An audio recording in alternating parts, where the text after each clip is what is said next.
blog AngelaMarieMade.com. I'm really excited today to share the reveal of our DIY kitchen makeover on a budget.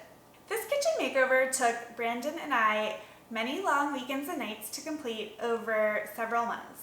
I'm so happy that it's finally finished, and I can't wait to share all the details about it with you. When we moved into our home, the kitchen was really basic and bland and very builder grade. The only updates that we had made to it over about a year-and-a-half period was painting the ugly yellow beige walls white and installing a trash and recycling pull-out cabinet. I avoided doing any big updates to the space because kitchens can be kind of intimidating to update. They're usually a larger space and they're typically really expensive and labor intensive to update.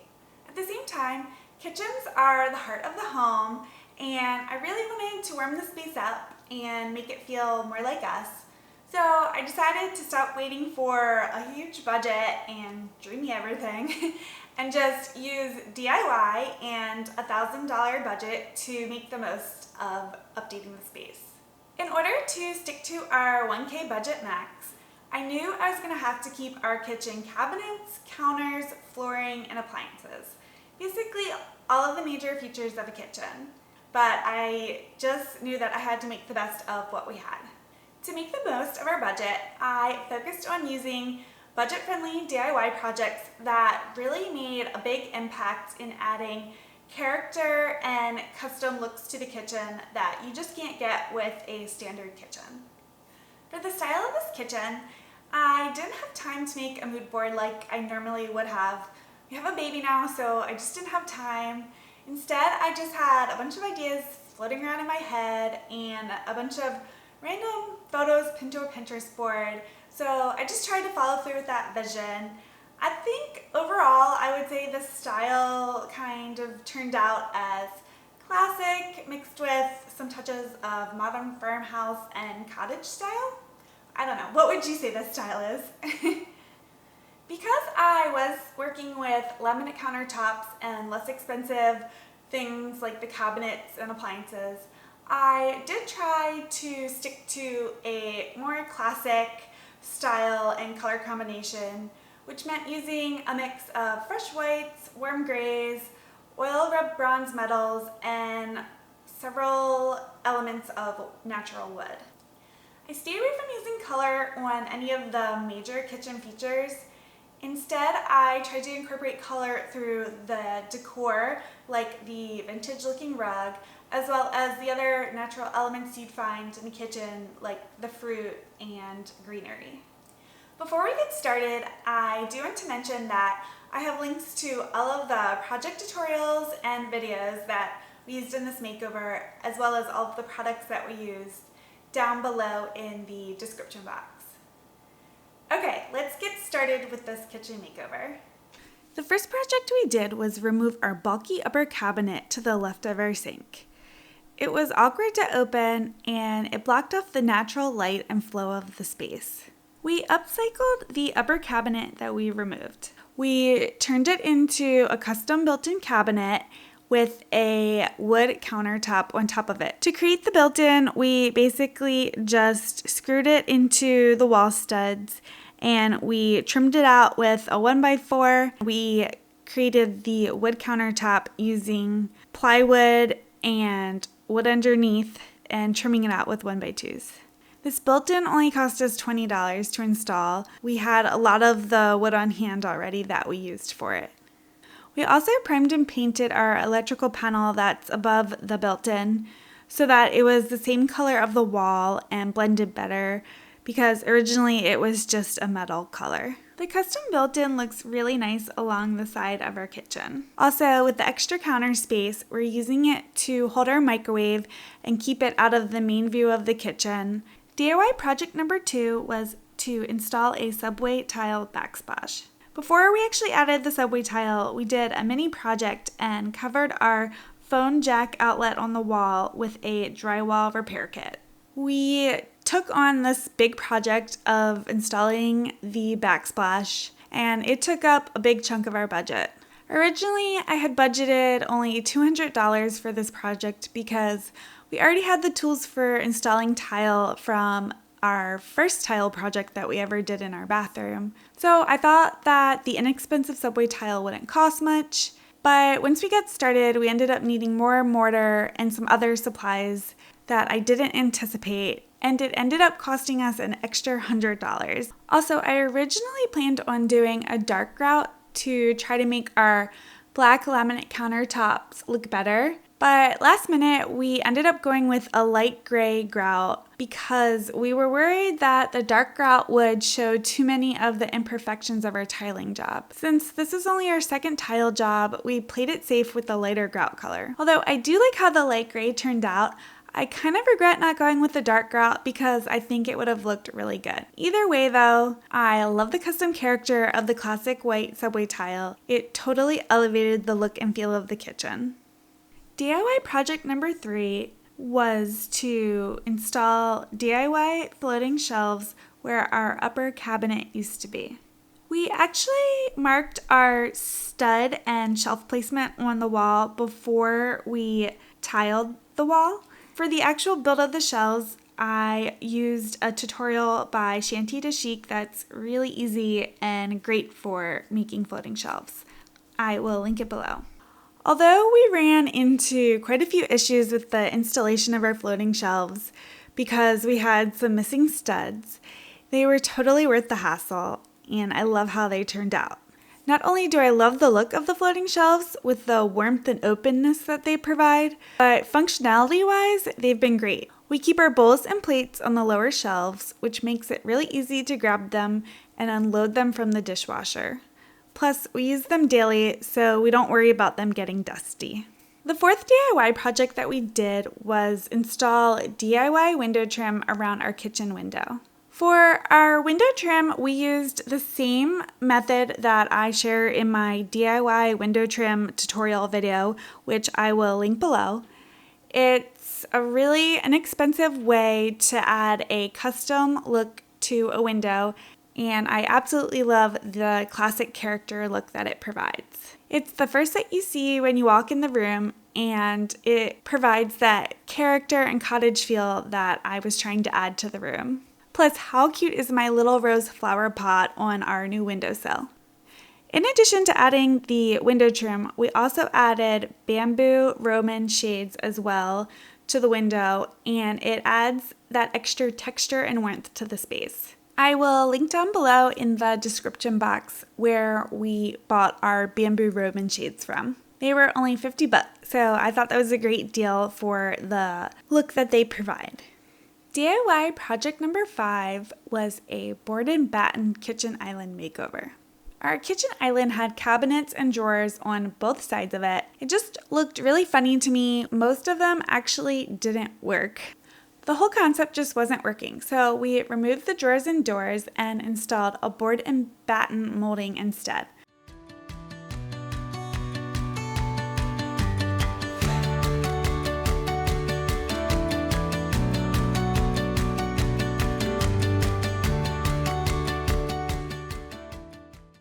I think it looks much better now. And I'll also link my blog tutorial, which has the full step-by-step directions on how we did this island makeover. The 6th DIY project we did was update the kitchen lighting. After transforming the island, we moved onto the top view of the kitchen. I removed the pendant lights over the island. They just weren't my style, and the scale of them wasn't right for the room, and they really blocked the view into the kitchen area.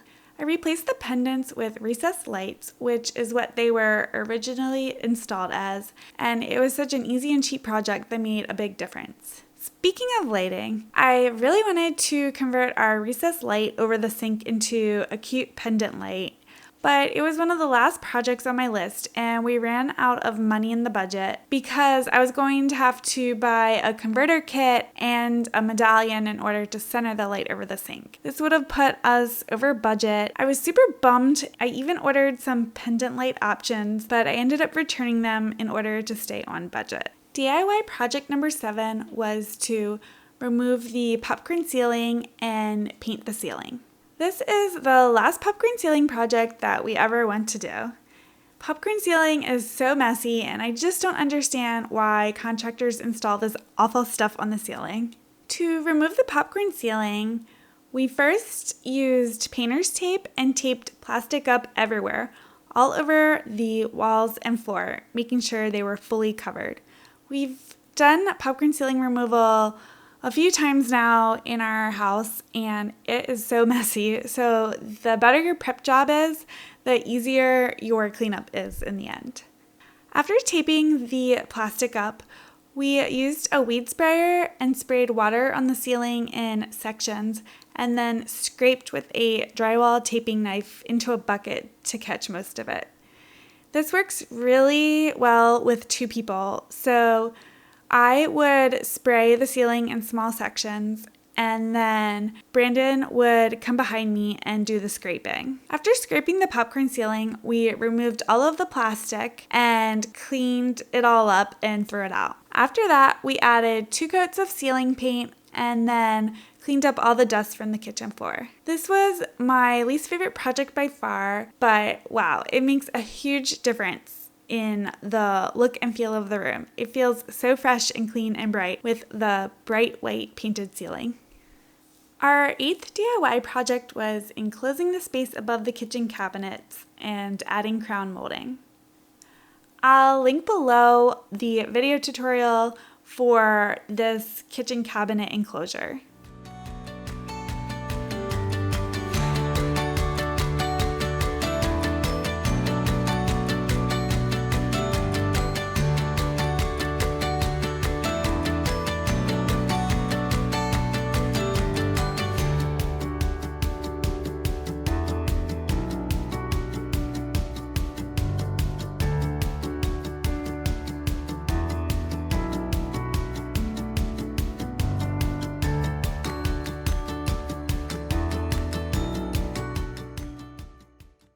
This project really elevated the cabinets from standard and boring to custom and pretty. I love the molding, and it's one of the best ways to add character to any space.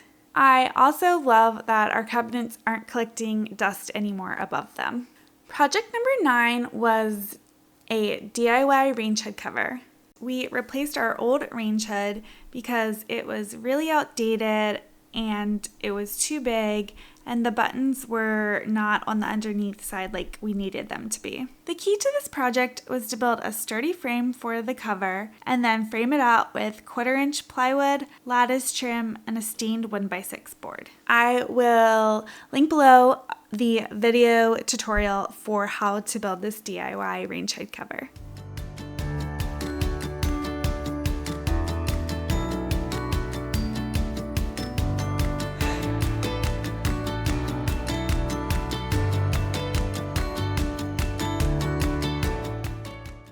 I just love it. It makes our old stove look so much better, and it's now the focal point of the room.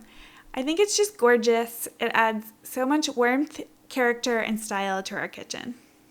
The last big DIY project that we did, DIY project number 10, was painting our kitchen cabinets and adding new knobs. The final kitchen cabinet update that I wanted to do was add a fresh coat of paint to the cabinets and add new knobs to them as well.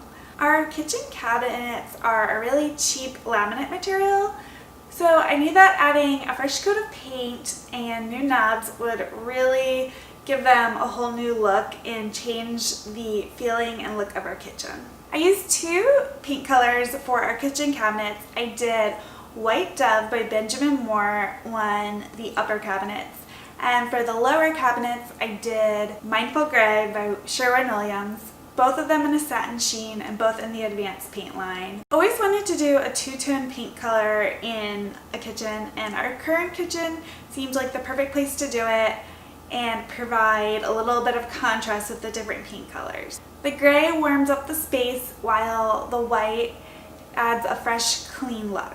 I have a video tutorial as well on the process that we used for painting the kitchen cabinets with just a paint roller. Check it out below.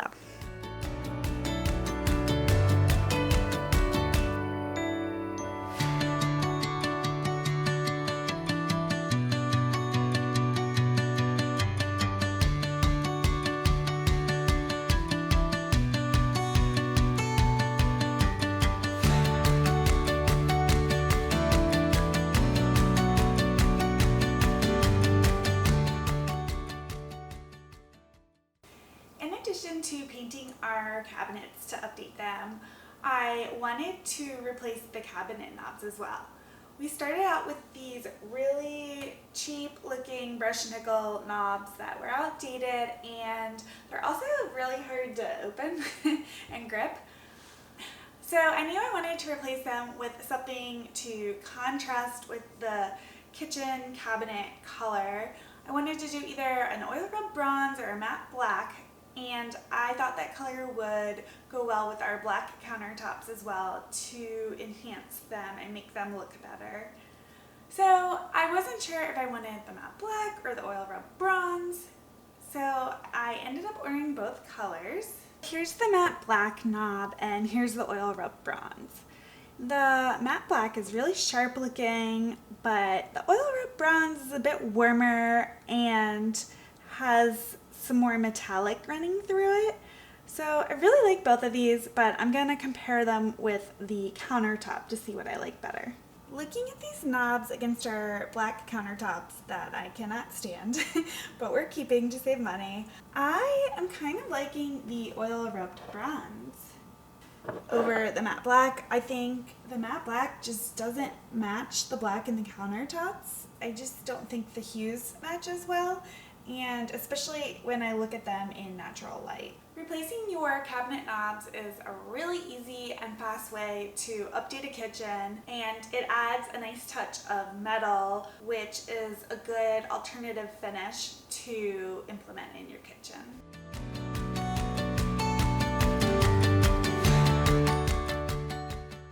Finally, after all of the DIY projects, it was time to decorate the kitchen. I ordered 2 different vintage style rugs to put under the sink, and they're both really cute, but I ended up going with the one that had more red and blue colors to it. I think it's really cute, and I love the style and feel it adds to the space. I do need to get a rug pad for it so it doesn't slide though. I did pick up some fresh flowers and eucalyptus from Trader Joe's, which is one of my favorite places to get fresh flowers and greenery for a good price. And I added them to some flower vases and a flower pot. It really helps to bring life to the space. Besides the new rug, most of the decor and other items in the kitchen were items that we already owned.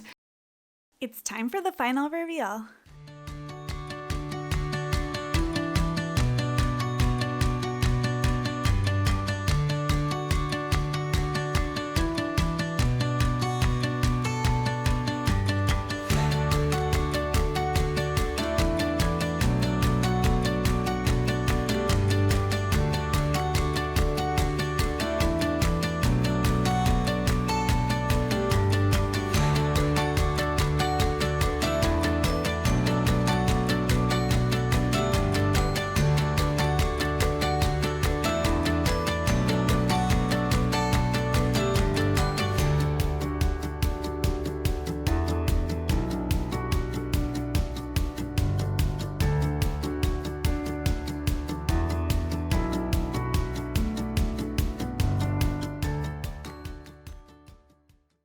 Okay, let's talk about the budget.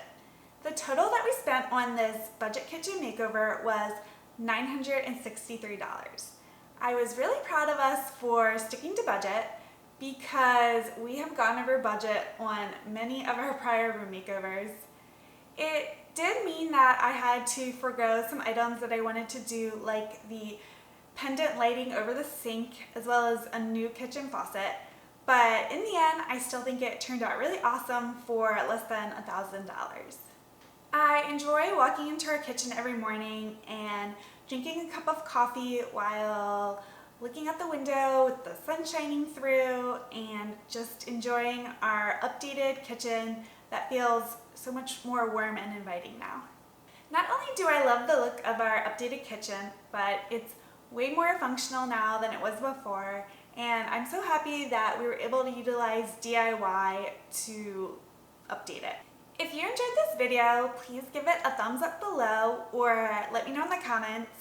I'd love to hear if you enjoy these room makeover style videos. Thanks for watching, and please subscribe to my channel for more DIY and decor videos.